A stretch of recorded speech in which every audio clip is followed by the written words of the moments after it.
Bus ಅತಿವೇಗಕ್ಕೆ ಸಾಕು ನಾಯಿ ದುರ್ಮರಣ, ಮಾಲೀಕ ಪೊಲೀಸ್ ಪೇದೆ ಕಣ್ಣೀರು. ಭೂಮಿ ಮೇಲೆ ಬದುಕುವ ಪ್ರತಿ ಜೀವಿಗೂ ಜೀವಿಸುವ ಹಕ್ಕಿದೆ. ಅದನ್ನು ಪ್ರಾಣಿಗಳನ್ನು ಕೊಲ್ಲುವ ಹಕ್ಕು ಯಾರಿಗೂ ಇಲ್ಲ. ಮನುಷ್ಯ ಸತ್ರೆ ಒಂದು ನ್ಯಾಯ, ಪ್ರಾಣಿ ಸತ್ರೆ ಮತ್ತೊಂದು ನ್ಯಾಯನ.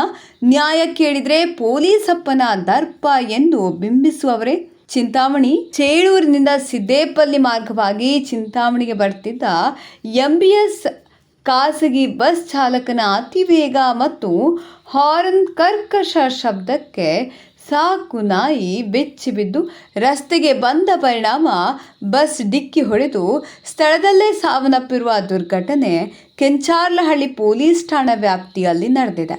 ಚಿಂತಾಮಣಿಯ ತಾಲೂಕಿನ ಸಿದ್ದೇಪಲ್ಲಿ ಕ್ರಾಸ್ ಬಳಿ ಸಾಕು ನಾಯಿಯನ್ನು ಮಾಲೀಕನಾದ ಪೊಲೀಸ್ ಕಾನ್ಸ್ಟೇಬಲ್ ಆದ ಬಾಲಾಜಿ ಎಂಬುವವರು ಬೆಳಗಿನ ಸಮಯ ರಸ್ತೆ ಪಕ್ಕದಲ್ಲಿ ಕರೆದುಕೊಂಡು ಹೋಗ್ತಿದ್ದ ಸಂದರ್ಭದಲ್ಲಿ ಅತಿ ವೇಗವಾಗಿ MBS ಖಾಸಗಿ ಬಸ್ ಜೋರಾಗಿ ಹಾರ್ನ್ ಶಬ್ದ ಮಾಡಿಕೊಂಡು ರಭಸವಾಗಿ ಬರ್ತಿದ್ದ ಬಸ್ ಕಂಡು ನಾಯಿ ಗಾಬರಿಗೊಂಡು ರಸ್ತೆಗೆ ಬಂದ ಪರಿಣಾಮ ಡಿಕ್ಕಿ ಹೊಡೆದು ನಾಯಿ ಸ್ಥಳದಲ್ಲೇ ಸಾವನ್ನಪ್ಪಿದೆ.